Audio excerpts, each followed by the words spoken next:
On va enchaîner avec cette deuxième partie plus légale, juridique, avec un état des lieux de ce qui s'est passé. Alors j'en ai parlé un tout petit peu en introduction, je ne sais pas si vous étiez là, mais non, vous prépariez. De ce qui s'est passé au niveau légal mondialement, mais c'était vu des artistes, des techniciens, de ce qu'on en comprenait, de ce qu'on pouvait en faire. On a compris que c'était compliqué, que c'était un terrain très mouvant. Donc là, ce sont des spécialistes qui vont en parler. Je laisse la parole donc à Aurélie Horstmann, avocate, qui va modérer, animer cette intervention de Valérie-Laure Benabou, professeure de droit à l'Université Paris-Saclay, spécialisée sur le sujet. On a le haut du panier en France pour parler de toutes ces problématiques-là. Je laisse la parole à Aurélie. Merci beaucoup Quentin. Bonjour à toutes et à tous. Un grand merci à Valérie-Laure Benabou d'avoir accepté notre invitation, l'invitation du collectif pour cette journée de rencontre. Valérie-Laure, je te présente. Donc, comme l'a dit Quentin, tu es professeuse agrégée de droit privé, spécialiste du droit de la propriété intellectuelle et du numérique. Tu participes depuis le début des années 2000 à la réflexion publique qui a lieu sur tous ces sujets pour le Conseil d'État, l'Assemblée nationale, l'ARCOM, le Centre national de la musique et le CSPLA, qui est le Conseil supérieur pour la propriété littéraire et artistique. Et tu es également, avec tout ça, tu trouves aussi le temps d'être consultante pour le cabinet Verken et Gaulier à Paris. Voilà, donc en tant que le CSPLA, qui a été créé en 2000 pour faire face à tous les enjeux du numérique par rapport aux droits d'auteur et qui donc rassemble les spécialistes qui réfléchissent à pouvoir proposer aux solutions qui permettent de proposer un cadre légal aux nouvelles technologies qui pourraient avoir un impact sur le droit d'auteur. Et donc forcément, l'IA fait partie des grands chantiers du CSPLA qui veille, qui débat, qui propose dans le cadre des politiques et de régulation européenne. Et à ce titre, tu t'es vu confier une mission de rendre un rapport sur les enjeux d'attribution des œuvres et prestations artistiques. Donc peut-être que tu nous en diras un peu plus, mais en tout cas, la discussion qu'on va avoir autour de l'IAG, intelligence artificielle générative et des droits d'auteur, avant de poser le cadre de cette discussion. Nous les juristes, on aime bien définir déjà les termes avant de commencer à réfléchir et à analyser. Donc la discussion abordera successivement plusieurs notions, les notions de création, aussi bien les créations utilisées par l'IA, donc les données, ce qu'on appelle les données œuvres, parce que ce que tu as appelé les données œuvres, qui sont donc les données qui sont les œuvres qui sont utilisées par l'IA pour générer du contenu, et aussi les données de sortie qui sont donc les résultats créés par l'intelligence, alors ça va être tout le débat par l'intelligence artificielle. On va parler aussi des atteintes concrètes aux créateurs et des réponses juridiques disponibles. Donc avant de dérouler cette discussion, je voulais quand même qu'on essaye de définir, ou alors qu'on pose la question de la définition aussi de l'IAG, parce que on parle on a une terminologie en fait qui est pas claire. On parle d'outils, on parle de machines. Alors est-ce que l'IA est un outil? Est-ce que l'IA est un outil d'aide à la création? Est-ce que c'est une machine destinée à remplacer l'humain? Alors si c'est un outil, c'est sûr que c'est un outil qui n'est pas neutre, parce que l'IAG nous enferme, enfin l'IA en général nous enferme dans ses biais, dans ses limites. Alors que la machine mais si c'est une machine, de toute façon, c'est une machine qui est statistique, qui calcule des probabilités, qui analyse une vaste quantité de signes pour les recombiner et pour produire quelque chose qui est vraisemblable, puisque c'est une machine qui calcule, mais qui n'a pas d'intention, qui ne comprend pas et qui n'a pas d'expérience sur le monde. Donc cette définition, j'ai envie de le poser pour faire différencier avec l'auteur. Qu'est-ce qu'un auteur qui, lui, l'auteur, par définition, a une intention et une expérience du monde qui le rend, qui crée cette singularité. Donc pour commencer et pour que notre public puisse suivre la discussion sur le terrain juridique, ma première question, c'est en quoi l'IAG pose-t-elle un défi spécifique à la notion de création et plus donc cette notion de création, comme je vous ai dit, on va parler de données œuvres et de données de sortie, donc plus spécifiquement à la notion de contrôle de la création. Donc, dans quelle mesure aussi la question qu'on peut poser est que le contrôle par l'humain peut justifier une protection par la propriété intellectuelle. Merci Aurélie. Merci de m'avoir conviée à cette table ronde. Je suis très intéressée par le travail que vous fournissez et je suis ravie de pouvoir assister en début d'après-midi aux résultats de la jam que vous avez faite. Parce que je ne pense pas qu'effectivement il faille diaboliser les outils d'intelligence artificielle, mais clairement ce sont des éléments perturbateurs de la manière dont on conçoit la création, les résultats de la création, le bénéfice de la création et comment est-ce qu'on va se partager tous ces bénéfices entre les différents intervenants dans la chaîne. Si j'ai pris cette image, c'est parce que ça me paraît... D'abord, j'aime pas intelligence artificielle. On est tous d'accord qu'il n'y a rien d'intelligent dans l'intelligence artificielle.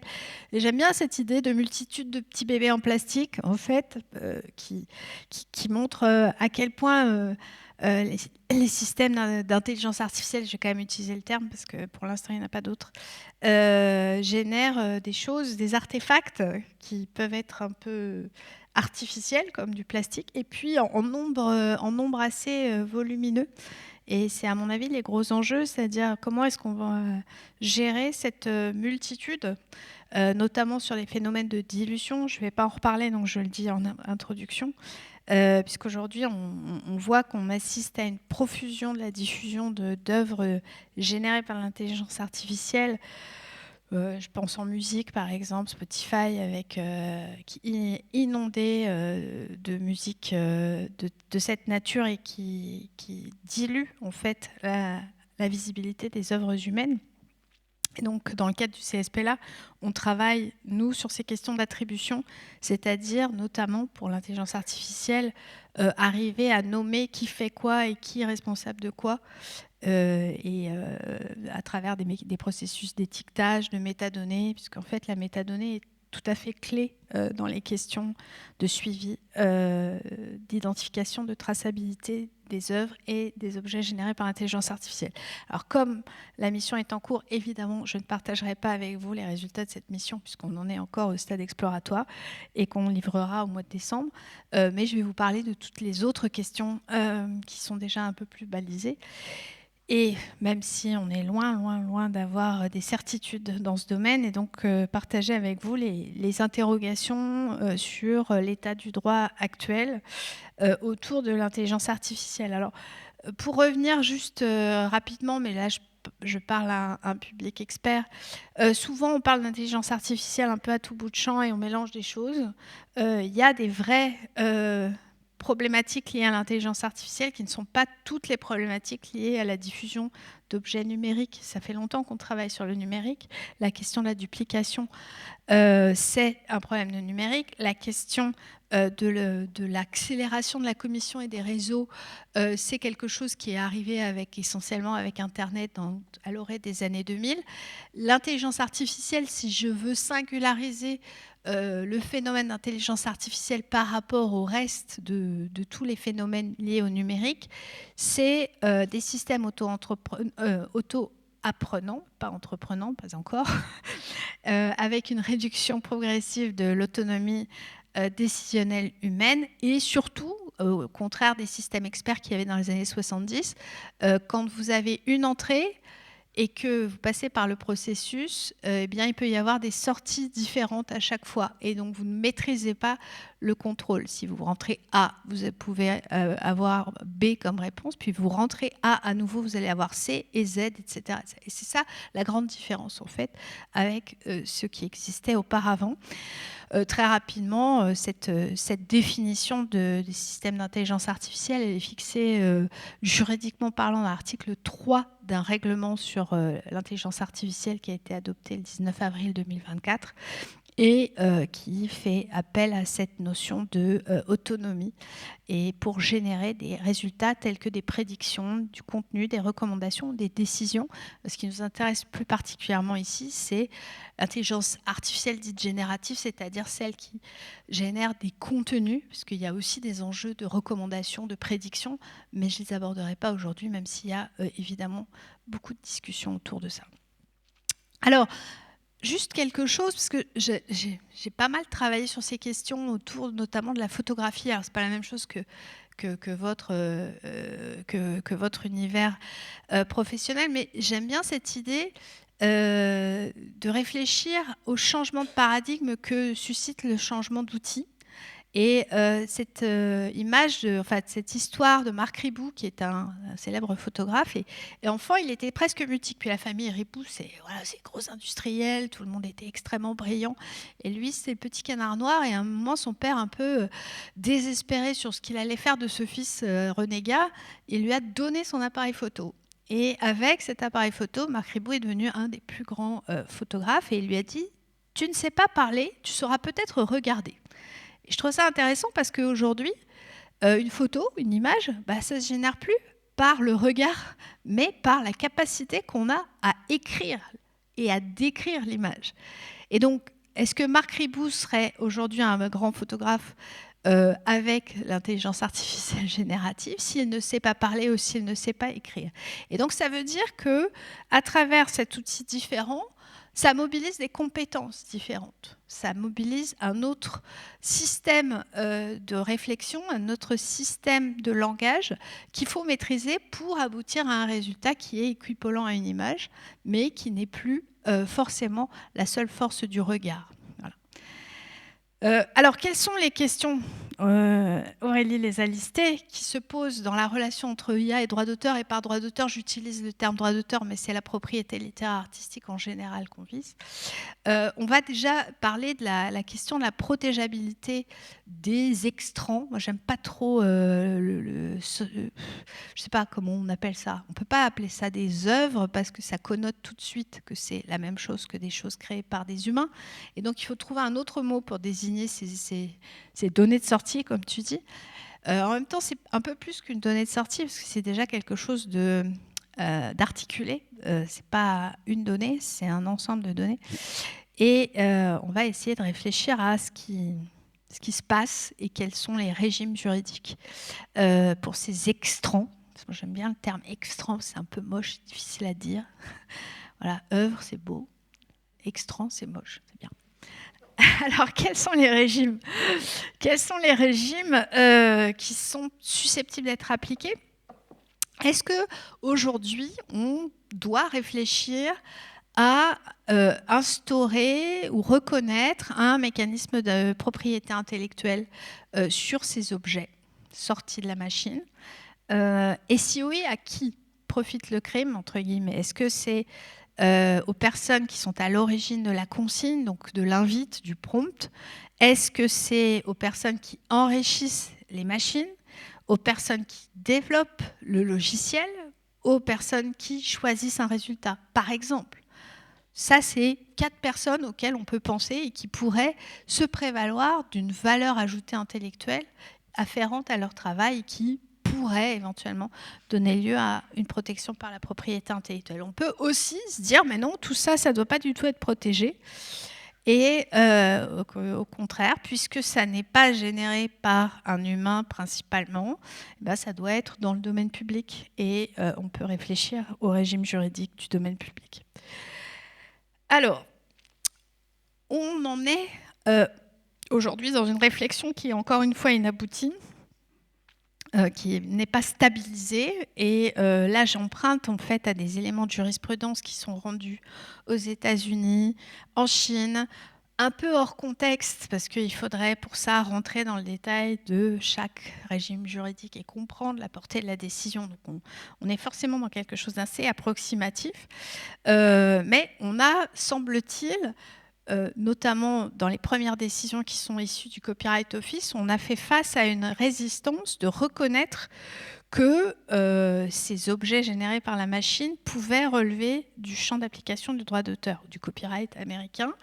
Et l'idée, c'était que, en fait, le droit d'auteur, et c'était un peu une surprise d'ailleurs, parce que le copyright, en général, n'est pas tout à fait qualifié de quelque chose qui protège les auteurs au premier chef, mais plutôt la production, l'investissement dans la production.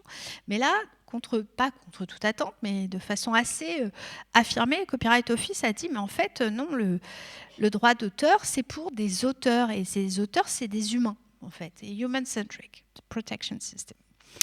Et donc, qui laisse entendre qu'en fait, déjà, on ne peut pas protéger les idées, ça c'était assez clair, mais qu'il y aurait un monopole de la création humaine avec, comme tu le disais, la nécessité d'une conscience. Mais à cet égard-là, s'il y en a qui s'intéressent, Noémie Ancert a fait une très jolie thèse sur la conscience et le droit d'auteur. Elle a publié toute une partie de sa thèse, notamment sur ces questions. Est-ce qu'il faut avoir la conscience de créer? Et jusqu'où est-ce que ça va, cette conscience de créer, notamment quand on utilise une machine? Et que c'est pas à nouveau qu'on utilise une machine pour créer. Donc la question, c'est conscience, machine, contrôle. Comment est-ce qu'on organise cette idée de j'ai envie d'un résultat, j'utilise une machine, est-ce que je peux contrôler le résultat généré par cette machine? Donc en fait, c'est ça l'équation aujourd'hui. Et il y a un cas emblématique, hein, c'est le cas de Zaria of the Dawn. Et donc cette décision du Copyright Office, une des premières, je ne reviens pas sur d'autres décisions qui ont été reprises après, mais qui s'appuient un peu sur la même chose et sur l'utilisation de Midjourney sur les prompts, en disant est-ce que quelqu'un qui prompte, c'est quelqu'un qui crée?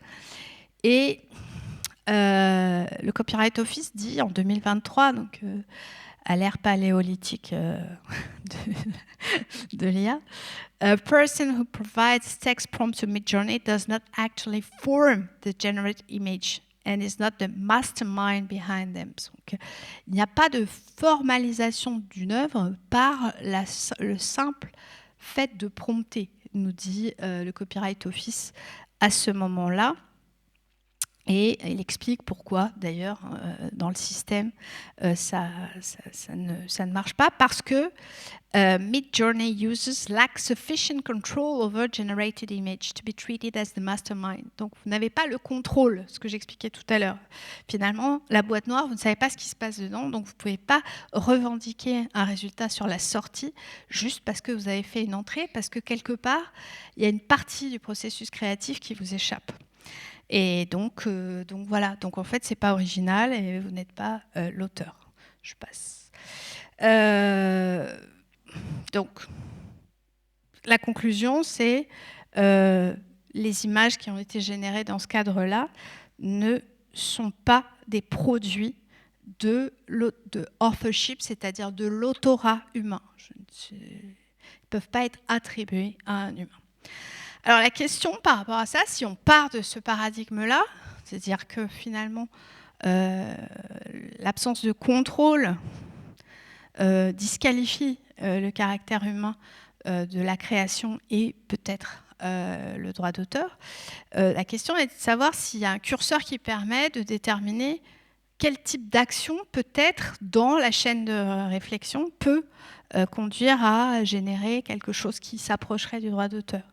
Donc est-ce que c'est au stade de l'idée? Est-ce que c'est au stade d'alimenter la machine, c'est-à-dire lui fournir des informations, l'entraîner avec, évidemment il y a les invites, les prompts, mais aussi de fournir ses propres datasets pour que votre machine en RAG, elle fasse des choses qui soient plus près de ce que vous voulez vraiment, c'est-à-dire de refermer l'environnement créatif dans lequel elle va être obligée d'intervenir, et donc de créer davantage de contraintes autour de ce que la machine peut faire, et de personnaliser le choix en aval. Donc, en fait, est-ce qu'on peut intervenir et considérer qu'on est auteur de quelque chose sur l'amont et donc raffinement progressif des prompts et entraînement sur les datasets? Alors, ce qui reste assez clair pour nous, en droit français, on n'a pas de décision qui permette de répondre à toutes ces questions pour le moment, hein. On reste sur de l'analogie avec ce qui existe déjà. Ce qui est clair pour l'instant, c'est qu'un prompt qui est assez rudimentaire ne va pas permettre d'attribuer un droit d'auteur à celui qui est l'auteur du prompt. Et ça résulte de la distinction entre l'idée et la forme, qui est un espèce de parangon du droit d'auteur. On ne protège pas les simples idées, on protège la forme. Et finalement, la forme, ça suppose une forme de précision dans la consigne. Donc, dire comme Duchamp, voilà, je pose ce truc-là, c'est une œuvre, ça suffit pas. Ça suffit pas, même si, par ailleurs, même si pour l'art, c'est une œuvre, hein. Et donc, un résultat d'une intelligence artificielle peut très bien avoir une valeur artistique sur le marché de l'art, par exemple, sans être protégé par le droit d'auteur. Ce n'est pas des choses qui sont nécessairement corrélées. Et voilà, donc la fameuse distinction entre idée et forme, elle s'illustre dans un arrêt très intéressant qui s'appelle l'arrêt Paradis, où la Cour de cassation dit, en fait, le simple fait d'avoir écrit Paradis au-dessus d'une porte, ce n'est pas une œuvre. En revanche, le fait d'avoir repris les éléments précis de ce paradis-là, c'est-à-dire écrit comme ça, devant cette porte-là, etc., dans une photo, ça, c'est une œuvre. Donc, il y a une distinction entre l'idée et la forme, mais qui est une distinction extrêmement difficile. Et nous, spécialistes de droit d'auteur, on se cogne la tête contre les murs, souvent, pour essayer de faire la distinction, le départ entre ce qui est de l'ordre de la simple idée et ce qui est de l'ordre déjà de la formalisation. Donc, de ce point de vue-là, il y a une décision d'une cour de Pékin qui a reconnu en novembre 2023 que précisément, encore une fois, sous réserve de... Moi, je ne parle pas chinois, je ne connais pas la jurisprudence chinoise, etc. Donc, ce ne sont que des traductions d'analyses qui sont faites à partir de ce qu'on trouve sur Internet, donc sous toute réserve.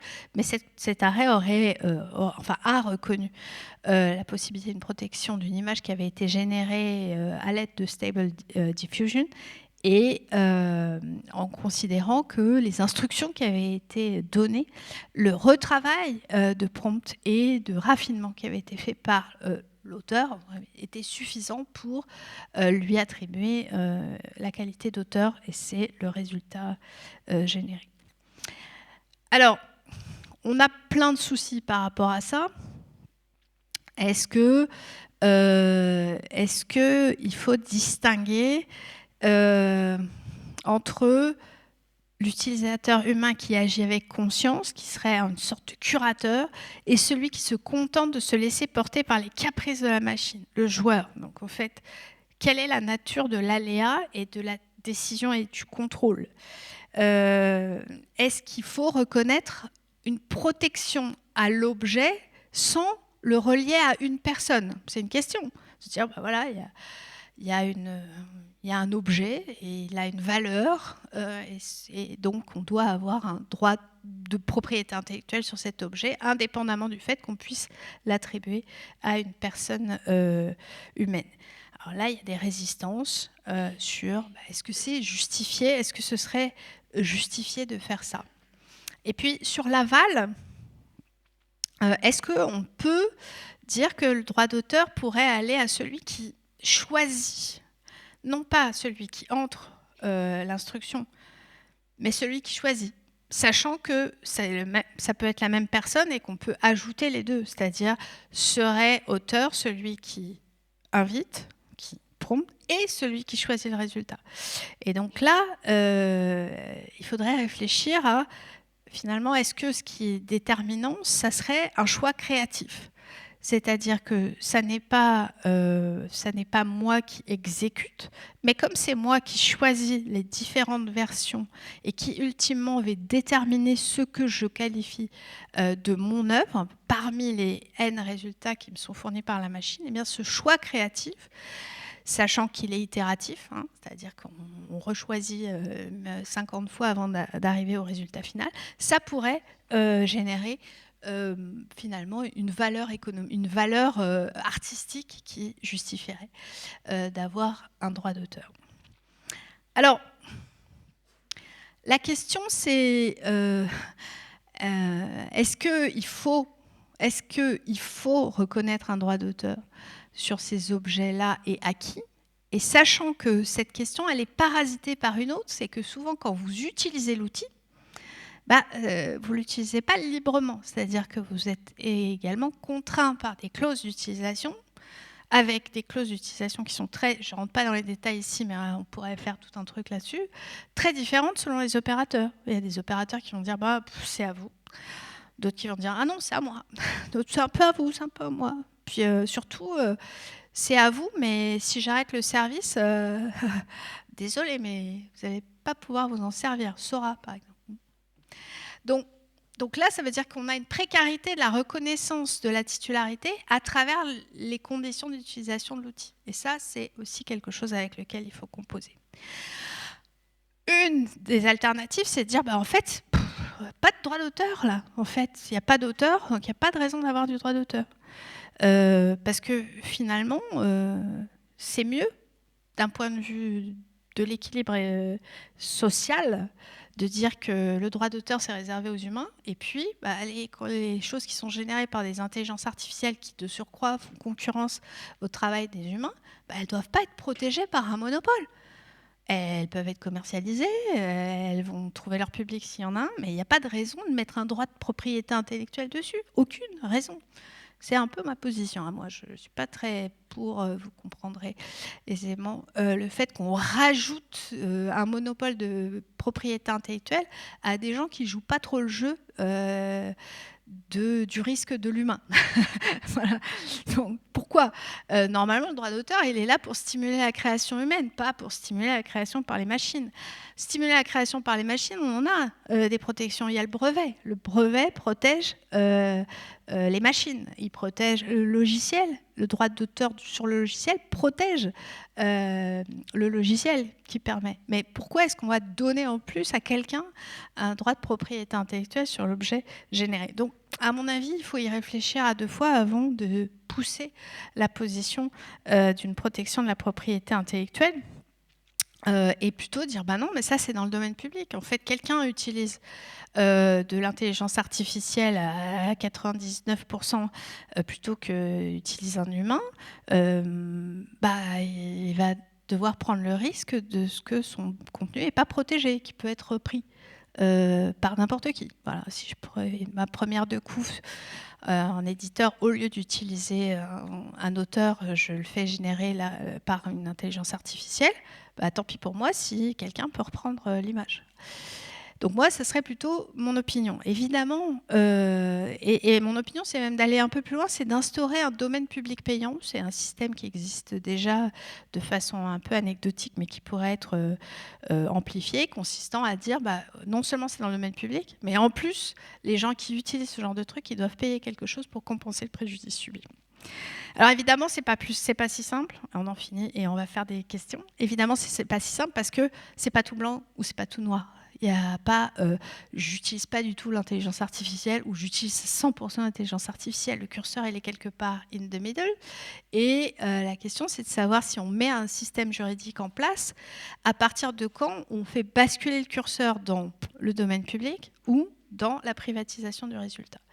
Et pour moi, le critère, ça doit être l'intervention humaine décisive, qui est finalement le fait que, de façon certaine, on sait que quelqu'un est intervenu, un humain, et que donc on peut attribuer à un humain le résultat généré. Après, on peut discuter de est-ce qu'il a triché, pas triché, etc., etc. Mais si on a en face de soi un humain qui revendique un résultat créatif, au moins on a quelqu'un auquel on peut attribuer un droit d'auteur conformément à la philosophie du droit d'auteur et non pas créer un nouveau magma pour des gens qui jouent pas le jeu. Voilà. Donc ça, c'est la première série de questions. Alors, on pensait prendre une bonne série de questions après, mais en fait, on déborde déjà un peu sur le temps. Peut-être qu'on peut prendre une question éventuellement, mais il y aura des questions à la fin. Il y aura un temps de questions. Donc, soit on continue, soit si quelqu'un a une question éventuellement. Et sinon, on déroule. Il y a une question là-bas, je crois. Bonjour. Excusez-moi, là-haut. Ok.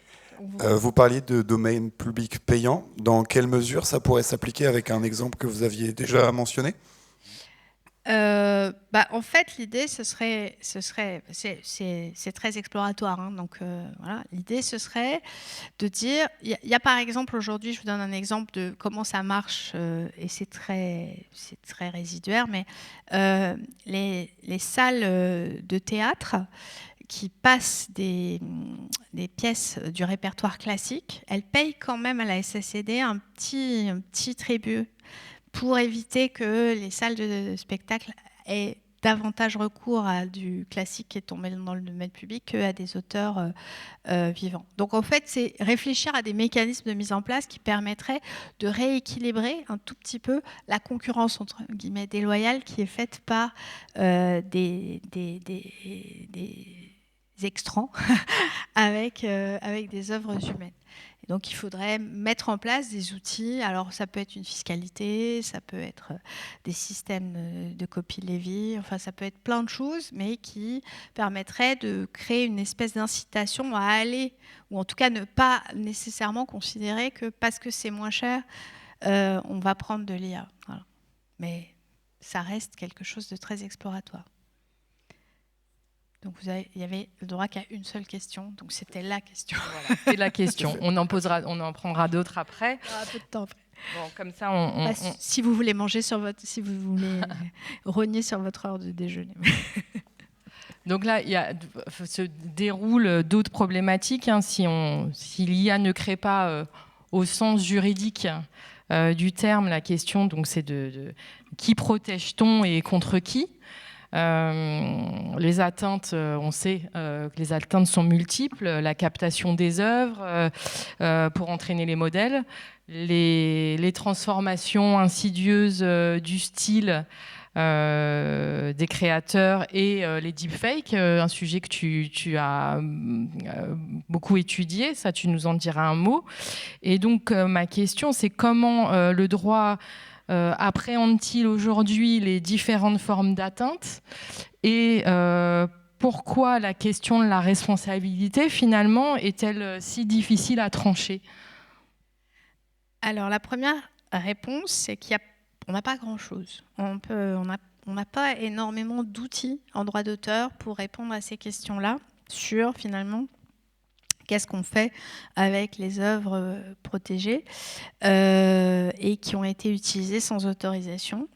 Il y a un principe en droit d'auteur, c'est normalement quand on utilise, il faut demander préalablement à l'exploitation l'autorisation de faire. Le problème, et je vais y revenir, c'est qu'en 2019, il y a une directive qui a un peu inversé le système pour tout ce qu'on appelle text and data mining et que l'industrie s'est engouffrée dans cette espèce de régime un peu bizarre pour dire maintenant, nous, nous, on n'avait pas à demander l'autorisation, c'est vous qui deviez faire un opt-out, c'est-à-dire manifester que vous étiez contre la réservation. Et aux États-Unis, il y a ce qu'on appelle le fair use, où là aussi, un certain nombre de fournisseurs de systèmes d'intelligence artificielle ou de modèles disent bah non, en fait, de toute façon, c'est fair use, on n'a pas à demander l'autorisation. Donc, en fait, du point de vue droit d'auteur, le problème, c'est que le paradigme de l'autorisation préalable est un peu mis sur la sellette. Et puis, il y a un deuxième problème qui est l'opacité de l'utilisation. C'est-à-dire qu'en fait, on ne sait pas exactement ce qui tourne dans les machines. Et donc, quand on veut revendiquer un droit d'auteur, il faut en principe savoir qu'une action en contrefaçon, c'est parce que quelqu'un a utilisé une œuvre qu'on peut identifier et dire c'est pas bien, vous auriez dû me demander l'autorisation. Donc là, on a deux problèmes. On a un problème de transparence et on a un problème d'exercice du droit. Alors, déjà, la première chose, c'est de rappeler qu'au fait, il y a très peu de textes et que ces textes ne sont pas spécifiques, ne sont en rien spécifiques au droit d'auteur, et notamment le règlement sur l'intelligence artificielle n'a pas du tout été conçu au regard des problématiques de droit d'auteur, mais des problématiques d'intelligence artificielle au sens large. Et donc, c'est un peu le petit poussé à l'intérieur du règlement intelligence artificielle, puisqu'on ne parle même pas d'œuvre, en fait, on parle de données. Et finalement, la seule disposition précise qui parle de droit d'auteur dans le règlement sur l'intelligence artificielle, c'est l'article 53, paragraphe 1, petit c et petit d, qui disent deux choses, en gros, qui disent il faut veiller à mettre en place une politique de respect des droits d'auteur conformément à cette obligation d'opt-out. Et puis, il faut que vous mettiez à disposition un résumé suffisamment détaillé du contenu utilisé pour vous entraîner, en fait. Donc, traçabilité, respecter l'exercice du droit d'auteur et traçabilité de vos usages. Alors, du point de vue des obligations de transparence, la Commission européenne a un peu travaillé sur le sujet depuis lors, depuis le règlement sur l'intelligence artificielle, mais pas forcément dans le sens qui était attendu par les ayants droit, puisque les ayants droit réclamaient notamment un rapport de mission d'Alexandra Ben-Samoun au CSPA réclamait en fait un résumé exhaustif de tout ce qui de tout ce que la machine avait généré, avait utilisé pour s'entraîner. Et malheureusement, on peut décliner, déplorer, ça dépend de quel côté de la barre on se trouve, mais si on se place du point de vue des intérêts des titulaires de droit, c'est pas vraiment dans ce sens-là que la Commission européenne est allée, puisque dans un avis explicatif de ce qu'est un template, c'est-à-dire ce résumé, elle a dit mais finalement ça doit s'appliquer à toutes les phases de l'entraînement, mais il n'y a pas d'imposition de la divulgation des détails concernant les données et les œuvres précises utilisées pour l'entraînement du modèle, car cela irait au-delà de l'exigence prévue à l'article 53. Donc en d'autres termes, un résumé, c'est un résumé. Vous avez le droit d'avoir des informations, mais pas toutes les informations. Alors, face à cette absence de visibilité de ce qui est utilisé par la machine, un certain nombre de personnes sont en train d'essayer de pousser l'idée d'une présomption d'utilisation. C'est le cas de la sénatrice Darcos là, qui parlait ce matin sur France Inter, et on est au cœur de l'actualité puisque cette proposition de loi qu'elle a poussée va être discutée demain au Sénat et adoptée probablement au Sénat. La suite est moins claire parce qu'après le Sénat, il faut que ça aille à l'Assemblée nationale, il faut qu'il y ait un ordre du jour parce que c'est une proposition de loi. Or, le gouvernement n'est pas chaud sur le texte, notamment Bercy est contre. Le président de la République n'est pas très pour non plus, puisque finalement, le danger serait, je résume à gros traits, serait de mettre à la charge de Mistral une obligation de révéler ces données d'entraînement, alors que les autres opérateurs ne seraient pas assujettis à cette même obligation. En tout cas, c'est la crainte, puisqu'ils sont essentiellement américains, chinois, et qu'ils diraient non, moi je ne me sens pas tenu par la législation française. Donc il y a un vrai problème de droit international privé qui n'est pas résolu. Certes, il y a eu un rapport du CSPLA par Tristan Azzi qui dit que ce type d'obligation doit s'appliquer quelle que soit la nationalité du fournisseur et dès lors qu'il introduit ces outils sur le territoire européen. Mais on va dire que ce n'est pas jugé et qu'on est parti pour longtemps avant que cette discussion n'intervienne. Il y a eu des débats sur la conformité de cette présomption qui serait franco-française avec le droit européen et avec la Constitution. Le Conseil d'État a récemment rendu un avis positif sur la PPL, tout en modifiant légèrement le périmètre de cette présomption. On se posera peut-être des questions après. Voilà. Sachant qu'à mon sens, en requalifiant la présomption d'exploitation en présomption d'utilisation, on risque d'aboutir à un résultat qui ne sera pas forcément décoiffant. Voilà, on a des outils procéduraux, mais je ne suis pas sûre qu'on ait quelque chose qui va révolutionner le monde du droit d'auteur et les intérêts des titulaires. S'agissant des deepfakes, on a une obligation de transparence particulière pour les deepfakes qui figurent à l'article 50. Alors encore une fois, ce n'est pas une question de droit d'auteur. Alors, mauvaise nouvelle, l'article 50, c'est un peu un sujet qui traite des intelligences artificielles à haut risque et il y a des textes qui sont en cours de discussion aujourd'hui qui tendent à repousser la date d'entrée en vigueur des obligations spécifiques pour les IA à haut risque, notamment ces questions-là. Alors, néanmoins, la Commission européenne, dans les guidelines qu'elle vient de publier, laisse entendre qu'il va falloir intervenir très rapidement sur les deepfakes pour éviter les effets notamment d'atteinte à la vie privée des personnes, etc., et d'agression sur les mineurs, parce que c'est un peu le sujet. Donc, par effet de bord, peut-être que le droit d'auteur bénéficiera de cette intervention législative, mais pour l'instant, on est un peu sur à la fois un pied sur la pédale de frein, un pied sur la pédale d'accélérateur, sans savoir vraiment où on va. Cette posture, d'ailleurs, est aussi celle du rapport Voss, là aussi au Parlement européen, récente résolution qui a été votée de façon très majoritaire par le Parlement le 10 mars 2026, mais qui est un peu en retrait par rapport au rapport qui était souhaité. D'abord, c'est une résolution, donc ça n'a pas d'effet contraignant, c'est pas un texte contraignant.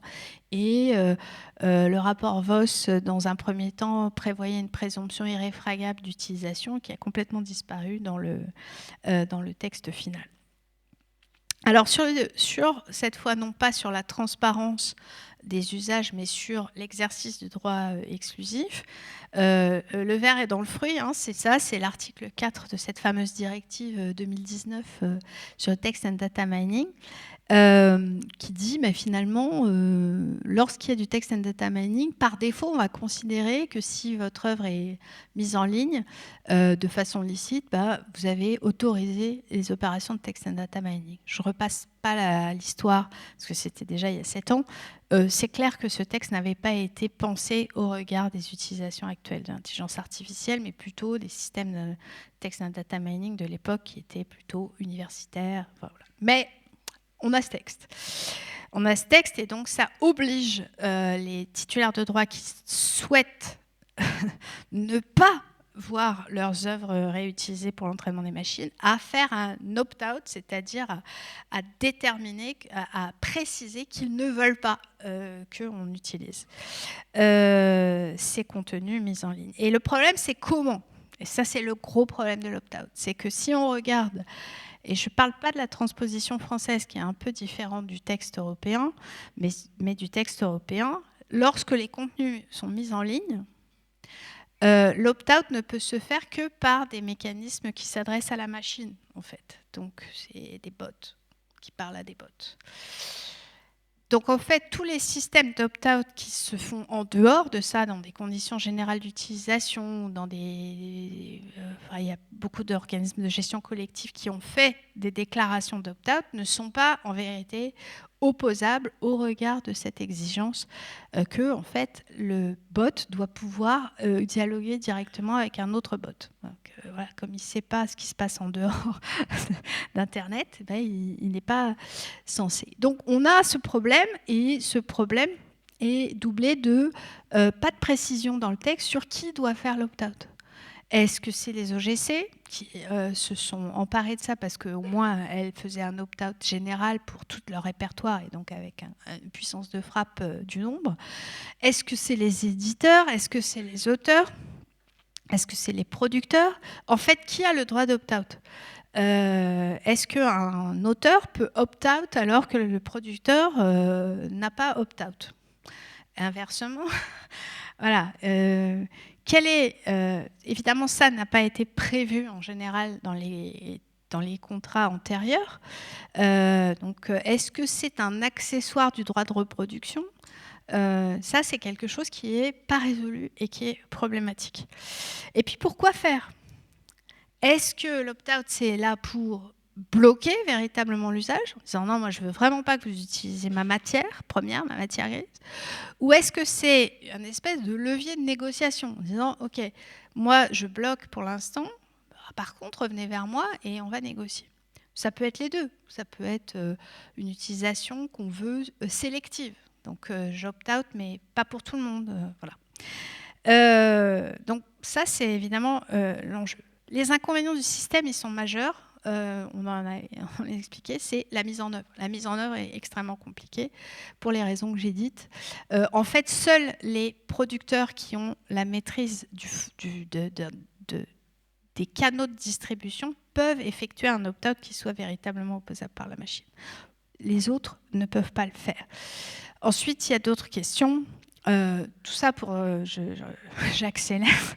L'opt-out, c'est vraiment pas la solution pour plein de raisons sur lesquelles je pourrais détailler, mais parce que c'est une complexité insurmontable et puis parce que finalement, ça aboutit à un usage qui est libre et gratuit.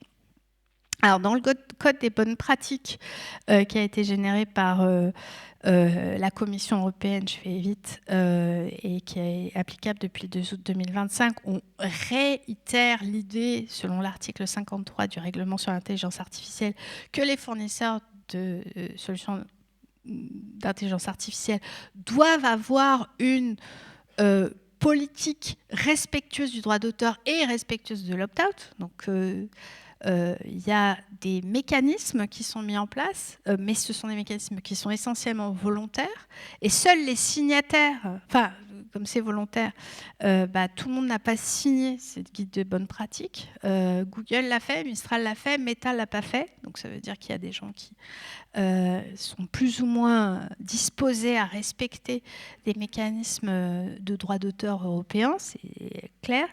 Alors il y a un nouveau projet du 30 mars 2026 de Code of Practice, mais moi je ne suis pas très optimiste sur ce projet, puisqu'en fait c'est plutôt une réduction des obligations, une facilitation des obligations qui est à la charge. Alors pour finir, une minute.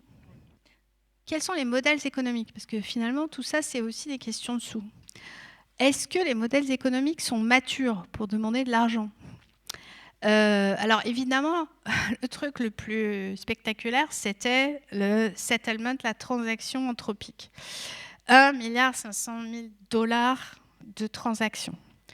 Donc on se dit, waouh, il y a de l'argent et ils sont prêts à payer. Attention, hein. En fait, c'est une transaction qui est liée à une class action, donc une action collective, avec un risque lié au droit américain et aux spécificités du droit américain de 72 milliards de dollars. Ils ont transigé à 1,5 milliard de dollars, donc bien en deçà de ce qu'ils risquaient. Et surtout, ils se sont engagés à rien pour le futur. Donc c'est vraiment pour régler le passé, pour être tranquille, mais en aucun cas Anthropic n'a entériné que les usages ne seraient pas fair use, qu'il allait s'obliger à passer des accords, etc. Donc on n'est pas sûr. Sur les licences, là aussi, spectaculaire. L'accord confidentiel entre Walt Disney Company et OpenAI avec une clause d'exclusivité pour l'usage de 200 personnages de Disney Company. Donc on se dit waouh, là si c'est pareil, ça commence les deals, etc. Et puis hop, 25 mars 2026, arrête Sora. Ah, dommage. Marché pas mature, voilà. Où est le business model? Mais c'est vrai qu'il y a des choses qui se concluent. Il y a des deals qui se passent entre Warner et Suno, Universal et Audio pour la musique. Il y a des deals avec les éditeurs de presse, mais on est encore au balbutiement. On est vraiment sur quelque chose d'instable. Et puis après, il y a d'autres solutions qui peuvent être envisagées. Alors, récemment, dans une interview du Financial Times, Arthur Mensch, donc le PDG de... Pardon, oh bah c'est fini de toute façon. J'ai plus de batterie. A dit que oui, il fallait payer quelque chose, mais plutôt une copie Lévis, c'est-à-dire quelque chose qui serait équivalent à des mécanismes de rémunération pour copie privée ou à une taxe. Et puis, il y a des gens qui poussent l'idée d'une rémunération globale, un type licence globale pour les plus vieux d'entre nous qui avaient discuté. Donc, en fait, tout ça pour dire que le marché n'est pas complètement mature et que c'est très compliqué, qu'aujourd'hui, les auteurs se battent fort pour que leur voix prospère et soit entendue et que le partage de la valeur puisse être fait, mais que la lumière est au bout du chemin, on l'espère, mais que la lutte est compliquée.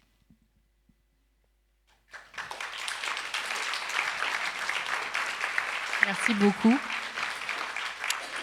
Oui, donc voilà, on a effectivement donc 3 outils qui sont à disposition, en tout cas qui sont proposés: transparence, présomption d'utilisation, ça affaire à suivre, et puis la question de la rémunération. Et on se rend compte que ces 3 outils articulés ensemble sont pas vraiment à la hauteur, en tout cas aujourd'hui, du déséquilibre structurel qu'on peut avoir entre les auteurs et les grandes plateformes. Voilà. Donc, puis la question de la rémunération qui pose aussi la question de est-ce que, avant de parler de rémunération, on peut parler d'autorisation. Voilà, mais ça, en fait, on aurait besoin d'1 heure ou voire 2 heures de plus pour en parler. Alors peut-être que vu l'heure, on va peut-être prendre les questions. Qu'est-ce que tu en penses? Comme ça, on approfondira. Alors, tu voulais m'en poser une, on va faire ça pour le temps que le micro circule, mais sur la question de la présomption. Sur la question de la présomption, c'est vrai que d'avoir ton avis, moi je m'interroge sur la question de la présomption d'utilisation en tant que praticienne du droit, parce que je me dis, donc cette présomption qui est proposée, présomption d'utilisation des œuvres, des contenus culturels pour les fournisseurs d'intelligence artificielle. Donc ça, concrètement, moi, si un auteur ou un ayant droit me contacte parce qu'il considère que ses droits ont été violés, ses droits de propriété intellectuelle ont été violés, cette présomption ne me serait éventuellement utile, et encore, que si je décidais d'assigner un fournisseur d'intelligence artificielle. Sauf que c'est en pratique, en matière de contrefaçon, la personne qu'on va aller viser, chez qui on va aller chercher la responsabilité, c'est celui qui a utilisé un contenu contrefaisant et qui l'a exploité. Donc cette question justement d'utilisation versus exploitation pose problème, à mon sens. Et donc voilà, quelle est ta position là-dessus? Donc on est sur un texte qui n'est pas final. Comme je l'ai dit, le texte n'est pas forcément porté par une partie du gouvernement, donc on ne sait pas très bien comment ce sera la rédaction finale. Le Conseil, en plus, est-ce que véritablement on est compétent pour aller au-delà? Le Conseil d'État dit en fait non, ça ne peut pas être une présomption d'exploitation parce qu'on n'est pas compétent pour dire que c'est une présomption d'exploitation. Donc c'est une simple présomption d'utilisation, c'est-à-dire en gros, on est dans un cadre procédural qui permettent de faciliter une preuve, mais qui n'est en aucun cas quelque chose dans lequel il y a un renversement de la charge de la preuve de l'exploitation. Donc c'est quand même un peu compliqué. Donc on n'est pas au bout du chemin. Et puis deuxième problème, comme tu le dis, c'est une présomption qui a été étendue par le Conseil d'État non seulement au modèle mais aussi au système, mais qui n'est pas pour le moment étendue aux déployeurs. Et la raison est simple, c'est que en fait la question c'est une présomption sur l'entraînement. Et donc alors l'entraînement, le RAG, voilà. Mais donc ça va être un peu compliqué pour le moment, sauf à dire que quand on fait du RAG en interne, on n'est plus simplement un déployeur et un utilisateur, mais qu'on est aussi quelqu'un qui génère un système, d'opposer la présomption dans le cadre procédural que tu indiques, c'est-à-dire dans un cadre concurrentiel en fait. Et ça signifie que, en gros, pour l'instant, cette présomption, elle est plutôt faite pour essayer d'amener les gros fournisseurs de langage et de modèles de langage et de systèmes à négocier des accords plutôt que dans une mise en œuvre procédurale précise. Voilà, je pourrais détailler, mais c'est compliqué. C'est pas une solution idéale. Ouais. Isard va dire le contraire, mais en tout cas, un premier jet. On va peut-être prendre les questions de la salle maintenant. Bonjour, je représente Artefix et on a des étudiants sur lesquels on donne des cours sur le droit, l'éthique et l'intelligence artificielle générative. Et une question qui me revient souvent, dont je me fais juste la passerelle, j'ai beaucoup d'étudiants qui me demandent, qui me disent à l'heure du marché mondialisé, comment ça se passe si on a des contenus qui sont fabriqués dans un pays A, diffusé dans un pays B, mais que l'ayant droit est dans un pays C, et qu'en fait c'est juste une petite personne versus une très grosse entreprise qui a énormément de fonds sur de l'intelligence artificielle. Et mes étudiants disent en fait ce que tu es en train de nous raconter, c'est que c'est David contre Goliath et que en fait ça sert à rien d'aller se battre parce que en fait on ne peut pas gagner structurellement. J'aimerais avoir votre avis sur cette question-là. Et moi, je trouve que c'est passionnant ce que vous avez raconté durant l'heure. Pour autant, on a l'impression que c'est le bazar, quoi. Ce sujet, il n'est pas propre à l'intelligence artificielle. Et le côté pot de terre contre pot de fer, c'est l'histoire du droit d'auteur. Il y a toujours un déséquilibre majeur entre un auteur individuel versus un exploitant. Ça peut être une chaîne de télé, ça peut être, c'est l'histoire du droit d'auteur que vous me racontez là. Évidemment compliqué par Internet et le caractère transnational. Donc ça, c'est Internet, mais c'est même pas encore l'intelligence artificielle. Structuration des luttes. Réunions, syndications, organismes de gestion collective. Ouais, on ne peut pas faire autrement que de faire des luttes collectives, ou alors il faut avoir un avocat qui bosse pro bono. Voilà, c'est... Oui. Je peux vous raconter l'histoire d'un contentieux qu'on a eu dans le cabinet dans lequel je travaille, où on s'est tapé la tête contre Google Images il y a déjà très longtemps.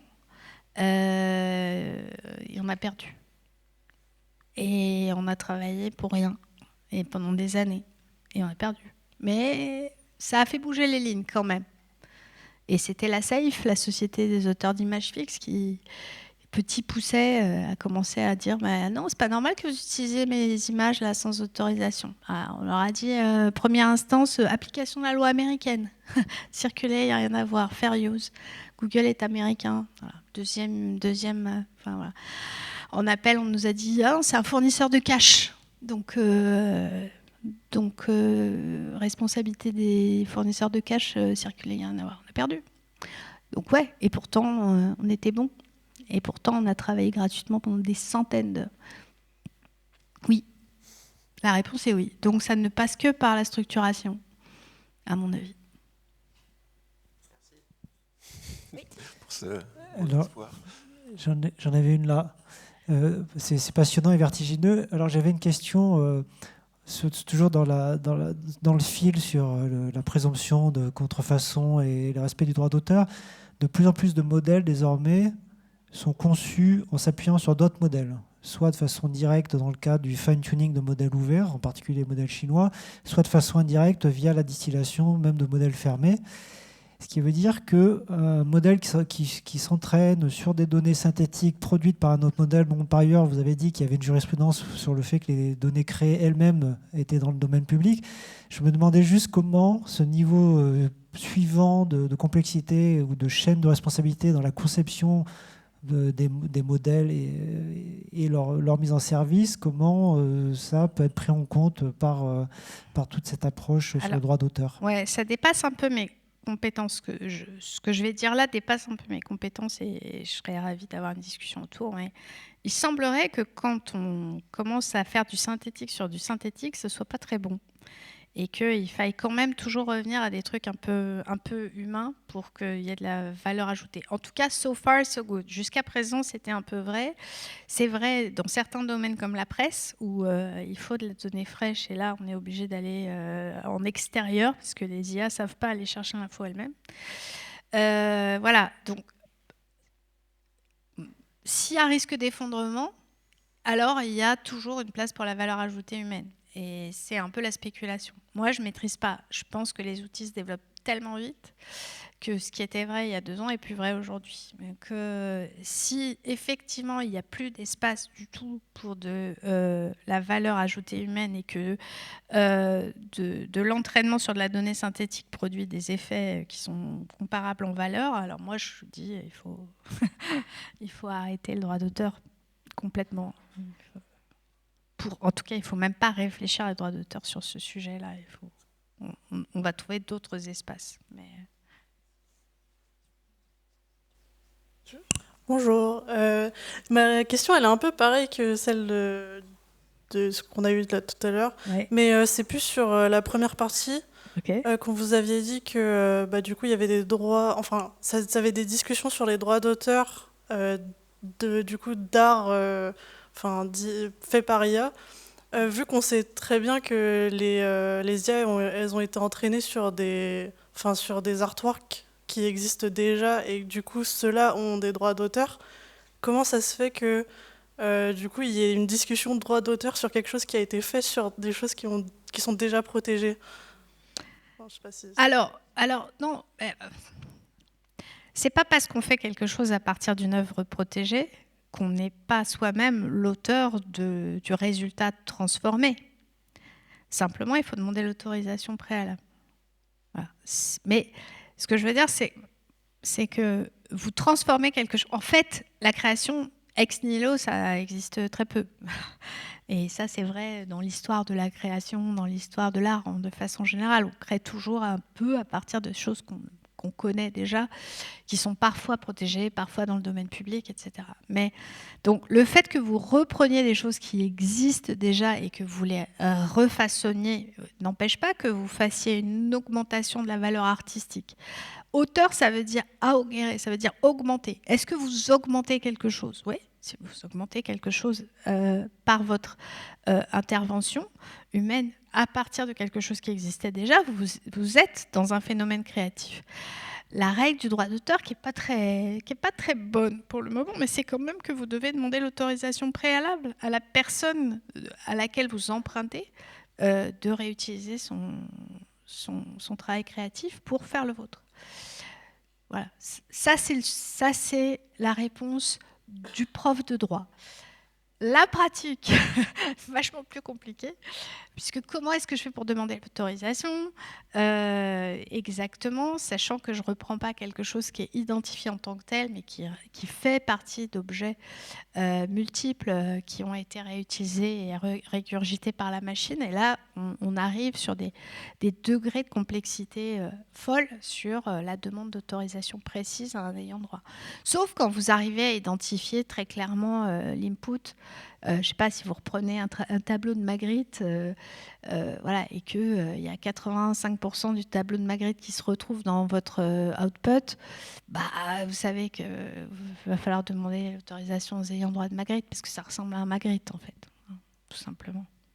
C'était juste surtout parce que, par exemple, il y a des filtres qui ont été faits par IA et qui sont, enfin, qui se voient, qui sont faits sur des artworks, par exemple, de Ghibli.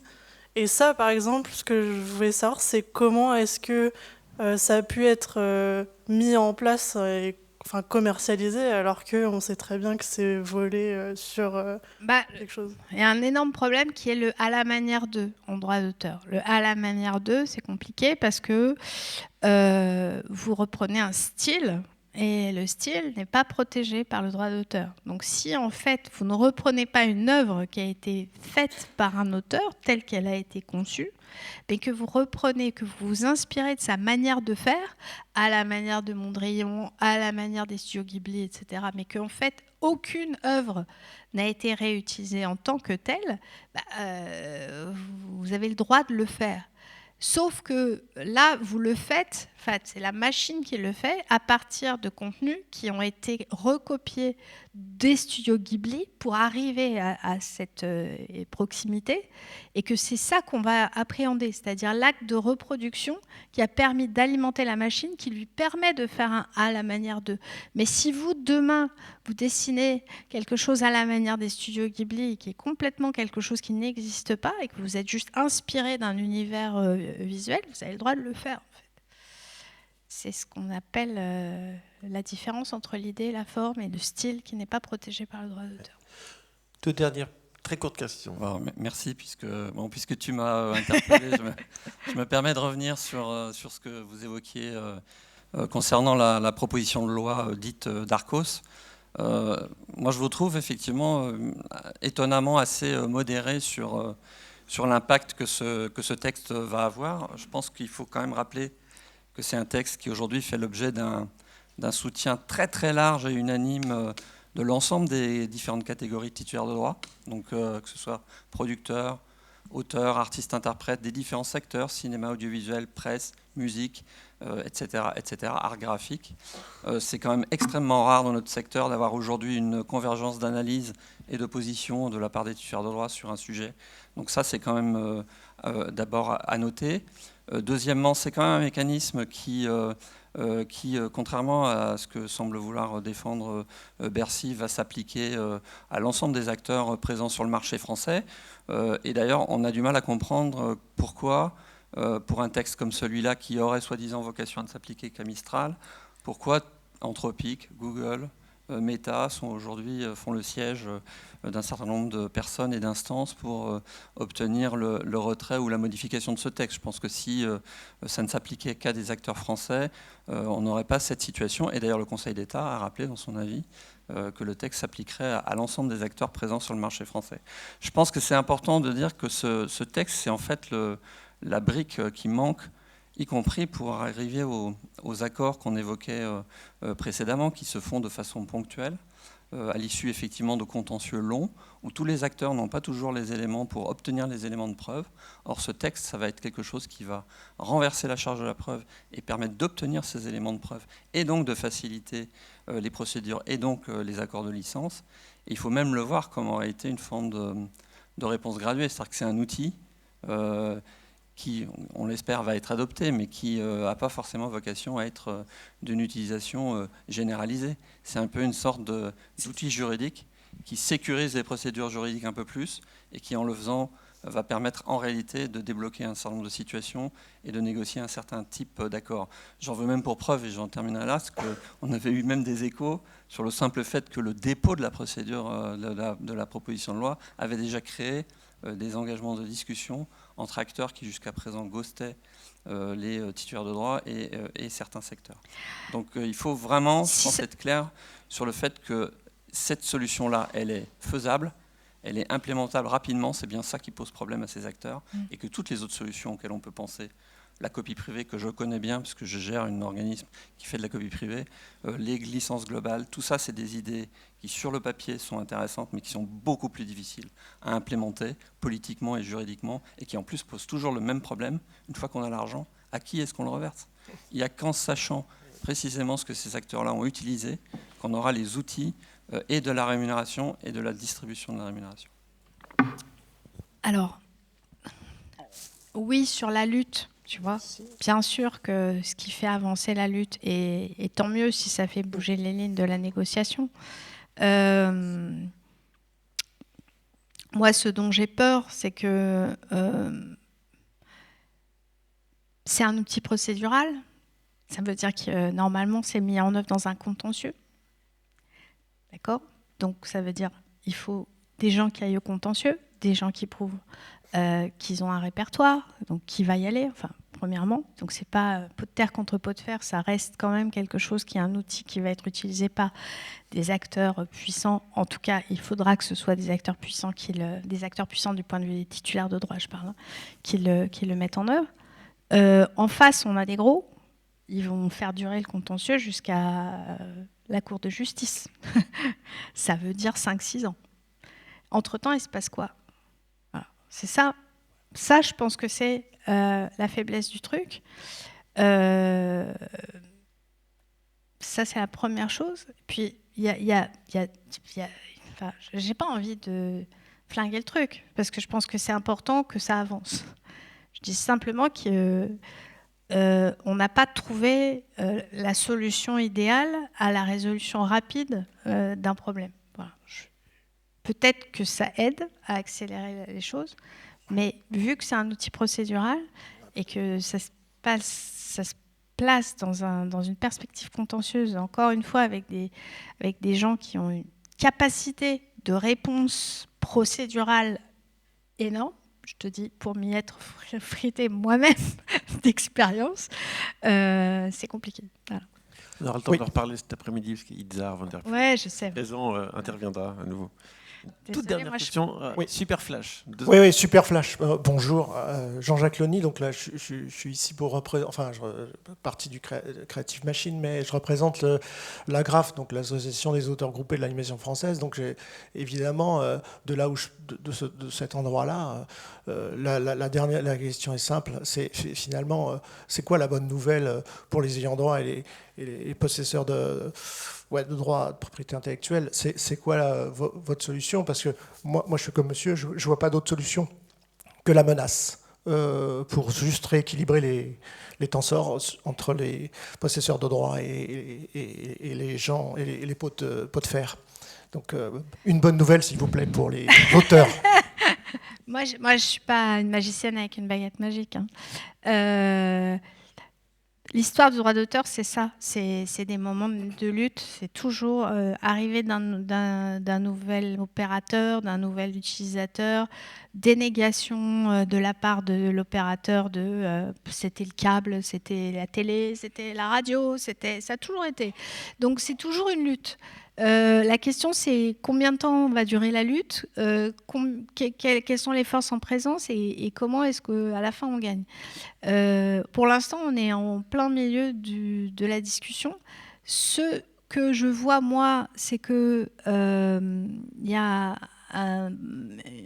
une équation internationale qui est complexe, parce que même si il y a une affirmation de l'application du droit français, ça va être quelque chose qui va être discuté, hein, et qui risque d'aller de complexifier la solution. Je vous dis, hein, Google Images, première instance, application du fair use. C'est ça qu'on a eu comme réponse. Donc, ce n'est pas évident que ce soit à nouveau pas le cas.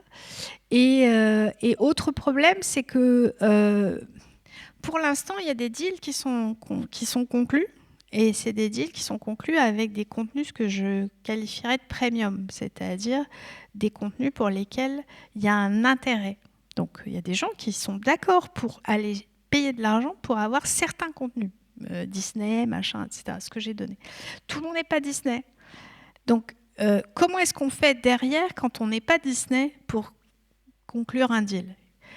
Est-ce qu'il ne faut pas aller vers des mécanismes collectivistes ? Donc, rémunération équitable comme en matière de radiodiffusion, des phonogrammes du commerce, ou ce qu'on appelle des licences collectives étendues, c'est-à-dire quelqu'un négocie, puis comme dans le droit du travail, on étend le bénéfice de l'accord. Obligation de must carry, c'est-à-dire vous êtes obligé d'acheter.